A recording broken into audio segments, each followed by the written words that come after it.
खाना खाते वक्त उन्हें बर्फ के नीचे एक अजीब सी रोशनी दिखी। कटारा ने बर्फ तोड़कर उसे निकालने की कोशिश की, पर उसकी इस हरकत से बर्फ में बड़ी बड़ी दरारें पड़ गई और नीचे से एक बहुत बड़ा बर्फ का गोला बाहर निकला। कटारा ने पास जाकर उस बर्फ के गोले को तोड़ना शुरू किया, पर एकदम से उस गोले में से रोशनी निकलने लगी। रोशनी के खत्म होने के बाद दोनों ने पास जाकर देखने का फैसला किया। पास जाकर उन्होंने देखा कि एक छोटा गंजा बच्चा वहाँ एक बहुत बड़े जानवर के साथ पड़ा हुआ था। इसके बाद वो दोनों उसे अपने साथ अपने गाँव ले गए, जहाँ कटारा ने उस लड़के के शरीर पर कई टैटूज देखे और उससे बर्फ में फंसने की वजह पूछी, जिस पर उस लड़के ने बताया कि वो अपने जानवर के साथ टहलने निकला था और एक खतरनाक तूफान की वजह से वो लेक में फंस गया। तभी सोका उन बच्चों को लेकर टेंट में पहुंचा जो अग्नि कबीले के लोगों से बच रहे थे, क्योंकि वो लोग उनके गांव में घुसकर तबाही मचा रहे थे। असल में वो उस रोशनी को ढूंढ रहे थे जो उस बर्फ के गोले से निकली थी। इसके बाद अग्नि कबीले के लीडर ज़ुको ने सभी बूढ़े व्यक्तियों को बाहर लाने को कहा, जिनमें सोको और कटारा के दादा दादी भी थे। इससे पहले कटारा उन पर हमला करती सोको ने उसे रोक लिया। उधर एक सैनिक उस टेंट में गया जहाँ वो गंजा लड़का भी बैठा था। उसे उसके कपड़े और शरीर पर बने टैटूज को देखकर शक हुआ और वो उसे सीधा ज़ुको के पास ले आया। उस लड़के ने अपने बदले में बाकी सबको छोड़ने को कहा, जिस पर ज़ुको तुरंत मान गया और वो उसे लेकर वहाँ से चले गए। सोका और कटारा भी ये सब देख रहे थे, लेकिन वो इस बारे में क्या ही करते। अचानक उन्हें बाहर कुछ बच्चों के चिल्लाने की आवाज आई जो उस बहुत बड़े दिव्य जानवर के पैरों को पकड़कर हवा में झूल रहे थे। इसके बाद उन्हें बाइसन का इस्तेमाल करके उस लड़के की मदद करने का आइडिया आया। वो इसकी इजाजत लेने के लिए अपनी दादी के पास गए,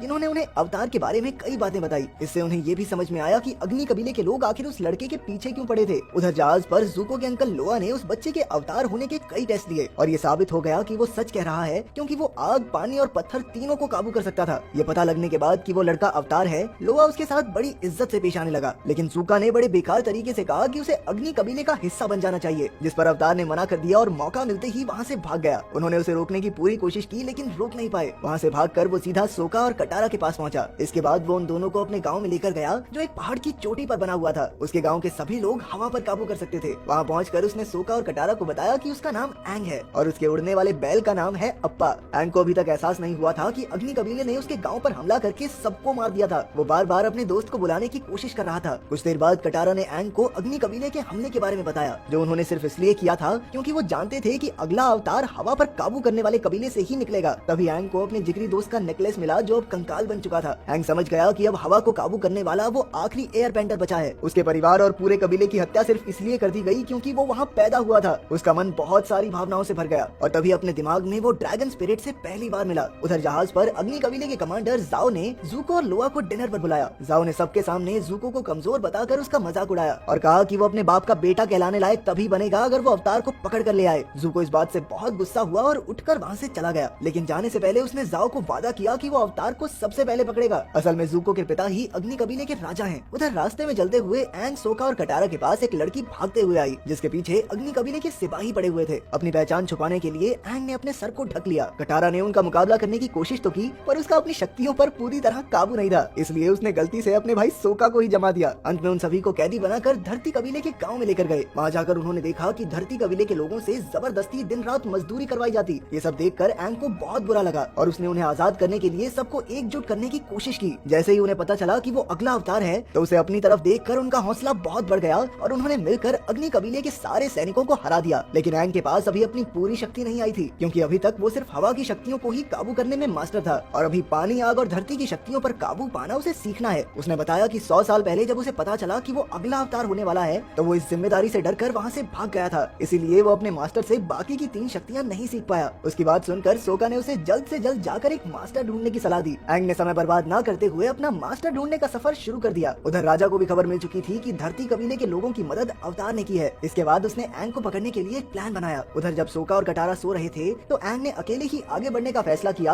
और वो अपने जानवर पर बैठकर निकल गया। हवा के मंदिर पर पहुंचने पर उसे एक गुरु मिले, जिन्होंने उसे ट्रेन करने का वादा किया और उसे आज तक के सभी अवतारों के पुतले दिखाने ले गए। जब एंग अपने पूर्वजों के पुतले दिख रहा था, तो उस गुरु ने उससे माफी मांगी, क्योंकि उसने धोखे से एंग को कमांडर जाओ के जाल में फंसा दिया था। एंग को एक कमरे में ले जाकर चेन से बांध दिया गया। एंग ने बंधे हुए अपने मन में ड्रैगन स्पिरिट से बात करने की कोशिश की, जिसने एंग को बताया कि उसे नॉर्थ में पानी कबीले के महल में जाना होगा, क्योंकि वहीं पर वो अपनी पानी की शक्तियों पर काबू पाना सीख सकता है। आंखें खुलने पर जाओ उसके सामने खड़ा था। जाओ ये देखकर हैरान था कि अवतार एक बच्चा है, क्योंकि उसके हिसाब से तो उसकी उम्र 100 साल से ऊपर होनी चाहिए थी। इसके बाद जाओ ने सबके सामने जाकर ये कहा कि उन्हें अवतार से डरने की कोई जरूरत नहीं है, क्योंकि वो अभी एक छोटा बच्चा है। जाओ की स्पीच के दौरान एक आदमी मुंह पर मास्क पहनकर बिल्डिंग के अंदर घुस गया और एक एक करके सभी सैनिकों को ठिकाने लगाकर वो एंग को आजाद करने पहुंच गया। पर तभी जाओ ने उसे देखा और सभी सैनिकों को उसे पकड़ने का ऑर्डर दे दिया। अपनी जान को खतरे में देखकर उसने एंग को ही मारने की धमकी दे डाली, जिसके बाद अवतार की जान बचाए रखने के लिए सभी सैनिक पीछे हट गए और वो एंग को लेकर वहाँ से निकल गया। लेकिन भागते हुए दरवाजे के पास एक तीर सीधा आकर उस आदमी को लगा और चोट के कारण वो नीचे गिर गया। जब एंग ने उसके मुंह से मास्क हटाया तो वो ज़ुको को देखकर हैरान हो गया। एंग ने ज़ुको को वहाँ से निकालकर एक सुरक्षित जगह पर पहुंचाया। इसके बाद एंग सोका और कटारा के साथ ड्रैगन स्पिरिट के बताए मुताबिक पानी कबीले के महल पर पहुंचा। जैसे ही ये खबर अग्नि कबीले के राजा को मिली तो उसने गुस्से में उन पर हमला करके अवतार को पकड़ने का फैसला किया। उधर महल में पहुंचकर एंग और उसके साथ ही वहाँ की राजकुमारी यू और शाही परिवार के बाकी लोगों से मिले। एंग ने उन्हें अपनी असली पहचान के साथ साथ ये भी बताया कि वो वहाँ पानी को कंट्रोल करने की ट्रेनिंग लेने आया है, जिस पर यू ने उन्हें वहाँ रुकने और ट्रेनिंग करने की इजाजत दे दी। एंग बहुत ही जल्द पानी पर काबू पाना सीख गया और इधर सोका और यू भी एक दूसरे के काफी अच्छे दोस्त बन गए थे और लग तो कुछ ऐसा रहा था कि शायद वो एक दूसरे से प्यार भी करने लगे हों। उधर अग्नि कबीला अपनी विशाल सेना और लड़ाकू जहाजों के साथ पानी कबीले के महल पर हमला करके उन्हें हराने के लिए पहुंच गया था। लेकिन ज़ुको कमांडर ज़ाओ से पहले अवतार को पकड़ना चाहता था, इसीलिए वो मौका देखकर पानी के नीचे से महल में घुस गया। क्योंकि वहाँ सभी लोग लड़ाई की तैयारी में लगे थे तो वो चुपके से महल में घुसने में कामयाब भी हो गया। इसी बीच उसने एंग को भागते हुए देख लिया। यू एंग को एक ऐसी जगह लेकर गई जहाँ बैठकर वो ध्यान लगा सके, क्योंकि वो अब होने वाली लड़ाई में ड्रैगन स्पिरिट की सलाह चाहते थे। यू और सोका उसे वहीं छोड़कर चले गए, पर कटारा ने वहीं रहकर उसका साथ देने का फैसला किया। तभी थोड़ी देर बाद ज़ुको वहाँ पहुँच गया। उसने कटारा पर हमला करके उसे बड़ी आसानी से हरा भी दिया। उसे रास्ते से हटाने के बाद वो एंग को उठाकर कहीं और ले गया। लेकिन एंग का सारा ध्यान ड्रैगन स्पिरिट से बात करने में था। वो जानना चाहता था कि वो अग्नि कबीले को कैसे हराएं, जिस पर ड्रैगन ने जवाब दिया कि वो इस युद्ध में किसी को नुकसान न पहुंचाए, क्योंकि एक अवतार का काम सभी के बीच शांति बनाए रखना है। आखिरकार अग्नि कबीले के सभी लोग तो बुरे नहीं थे, पर कुछ चुनिंदा लोगों की वजह से सबका नुकसान हो जाएगा। उसने ये भी बताया कि इस युद्ध को खत्म करने के लिए उसकी मदद समुद्र का पानी ही करेगा। आंखें खुलने पर एंग ने देखा कि ज़ुको ने उसे पकड़ रखा था और उसने तुरंत वहाँ से भागने की कोशिश की। अग्नि कबीले के सैनिकों ने हर तरफ तबाही मचा रखी थी। उधर कमांडर ज़ाओ ने लोआ को बताया कि पानी को कंट्रोल करने वाले सैनिकों की शक्ति चांद निकलते ही और बढ़ जाएगी और उस समय वो उन्हें हरा नहीं पाएंगे। लेकिन उसके पास एक खुफिया तरकीब है। असल में वो जानता था